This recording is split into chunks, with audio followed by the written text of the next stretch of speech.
এই ভদ্রলোককে দেখছেন? জানেন এনার বয়স কত? 105। আর এই 105 বছর বয়সেই বের হলেন জেল থেকে নতুন করে মুক্তির স্বাদ নিতে। হ্যাঁ, কালিমা একটা আছে বটে। নিজের ভাই সুরেশ মণ্ডলকে খুনের ঘটনায় 31টা বছর হাজতবাস করেছেন তিনি। সেই 1994 থেকে এখন 2026। কারাবন্দী জীবন থেকে মুক্তি পেয়ে এখন খোলা আকাশের নিচে রসিক চন্দ্র মণ্ডল।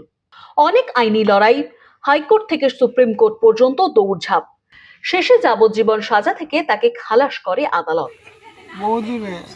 বহুদিন আগে কেন হয়েছিল? Baharampur supreme court. জেলে ছিলেন? হ্যাঁ, জেলে ছিলাম। কি জন্য ছিলেন? নিয়েছিল, মাথা ফুটে গিয়েছিল। ভাইকে মেরেছিলেন? আর ভাই মরেছে। মরে গেছে? হ্যাঁ। এ যেন শেষ জীবনেও নতুন করে শুরুর গল্প রসিকের। Bureau report, news pole Bangla.